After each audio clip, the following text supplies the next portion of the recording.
Hello, dear friends. I hope you're doing really well. Before we start reading, we are supposed to continue today with John chapter 16. I wanted to apologize because I shared recently, I think in three occasions, three little videos that I made that I believed that Jesus Christ was coming back to get his church in September 23 and 24. Now, today is the 25th, so obviously that didn't happen, dear friends, because whenever that happens, it's going to be a world event. People will know. But it didn't happen. It didn't happen. And I believe not only because of the testimony of this man, Joshua, not only because of the visitation he received, but I believe because other reasons. I believe because it's been almost 2,000 years since Jesus died and resurrected. It's been almost, not 2,000, but almost there. And also because the whole world tension and, how it is in Matthew 24, earthquakes and wars and all kind of things. Although I know there's been those things in the past, but it's a little, at least, I don't know if it's my imagination, but I think for me, it's a little different now. And I thought that it was going to happen, but I was wrong. And even though I didn't force anybody to believe, I shared my belief. And I just wanted to apologize because I said it. I said it, and I believed it. I didn't force anybody to believe, but I believed it, and so I was wrong. It didn't happen. So I just wanted to say that I'm sorry about that, and it's gonna happen, dear friends. I don't know when. I know it's gonna happen. Definitely, it's not gonna be 1,000 years from today. It's gonna be soon. How soon? I don't know. But it's gonna happen, difference because I'm gonna say one of the reasons why. Now there are many clues about the end times, but one big clue, one really big clue about the return of Jesus and the judgment of God on earth. One big clue is the division of Israel. And you know how nowadays they're talking about dividing Israel, the recognition of the state of Palestine like an official thing. And that is a big deal. I know the whole situation there has been tense for years, even since before the state of Israel started in 1948. Since then, and even before then, all this time there's been wars and bad things happening and tension there. And but now it's going to be an official thing. Now they're planning on recognizing, and not only that, but they want to officially take away some land. I don't know if it's Gaza or some land, something.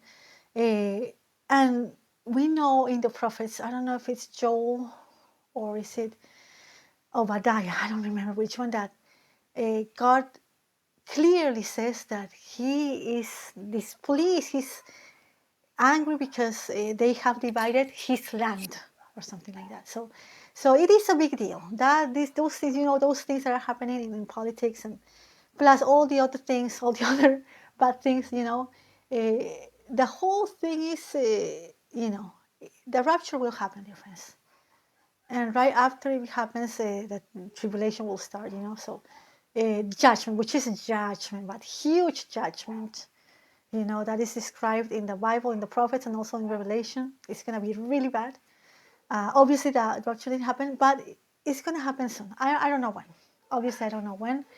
We need to be ready. We need to receive the salvation of Jesus Christ. We need to be faithful to Him, read His Word, listen to Him. I don't mean to listen to a voice, but listen to Him through His Word, through the Bible, and follow Him every day. But I want to apologize. I know that day is there. Obviously, it didn't happen, so I don't know when it's going to happen.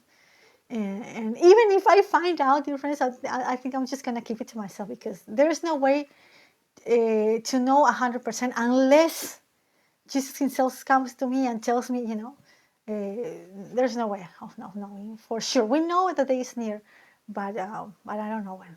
But we need to be ready. Sorry for telling you that. which wasn't true, obviously wasn't true, because the days passed and nothing happened. And believe me when I say that when it happens, it's gonna be a huge event. Lots of accidents, because people will vanish. I know it seems fantastic, but it's not. It's gonna happen. It will happen. And I just want to apologize for that. And now let's continue, because I already apologized. Let's continue reading. We are in the Gospel of John, chapter 16. And now this from chapter 13, 14, 15, 16, 17, all that, dear friends, is the Last Supper. Is this, they call it the upper room discourse, John 16. And Jesus is speaking. Now let's start. Jesus says, "These things I have spoken to you so that you may be kept from stumbling.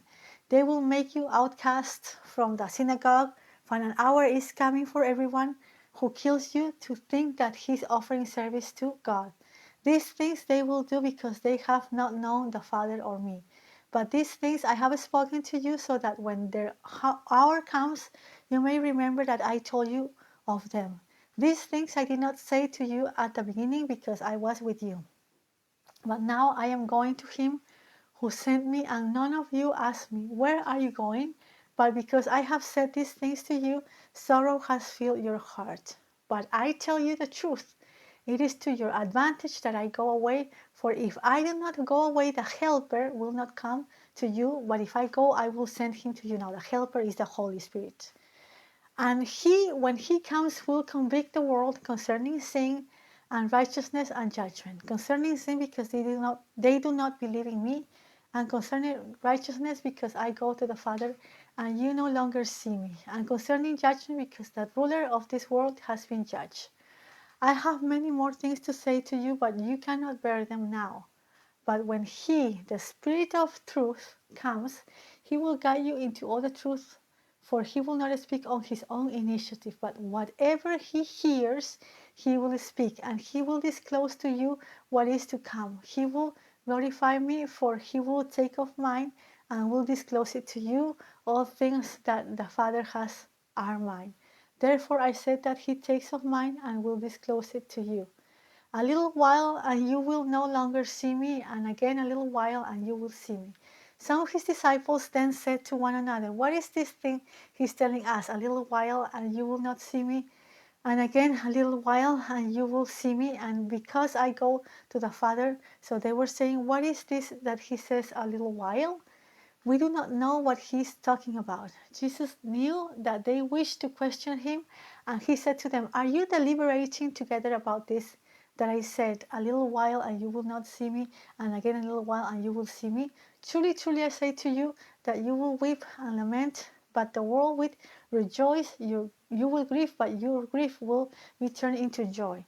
Whenever a woman is in labor, she has pain, because her hour has come, but when she gives birth to the child, she no longer remembers the anguish because of the joy that a child has been born into the world. Therefore you too have grief now, but I will see you again, and your heart will rejoice, and no one will take your joy away from you. In that day you will not question me about anything. Truly, truly, I say to you, if you ask the Father for anything in my name, he will give it to you. Until now you have asked for nothing in my name. Ask and you will receive, so that your joy may be made full.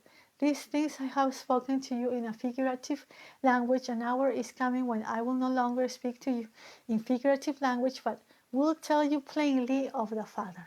In that day you will ask in my name, and I do not say to you what I will request of the Father on your behalf. For the Father himself loves you, because you have loved me and have believed that I came forth from the Father. I came forth from the Father and have come into the world. I am leaving the world again and going to the Father." His disciples said, "Lo, now you are speaking plainly and are not using a figure of speech. Now we know that you know all things and have no need for anyone to question you, but by this we believe that you came from God." Jesus answered them, "Do you now believe? Behold, an hour is coming and has already come for you to be scattered, each to his own home, and to leave me alone. Yet I am not alone, because the Father is with me. These things I have spoken to you, so that in me you may have peace. In the world you have tribulation, but take courage, I have overcome the world. So pretty much, we finished chapter 16. Hopefully, we can continue with chapter 17 tomorrow. Take care. Bye bye.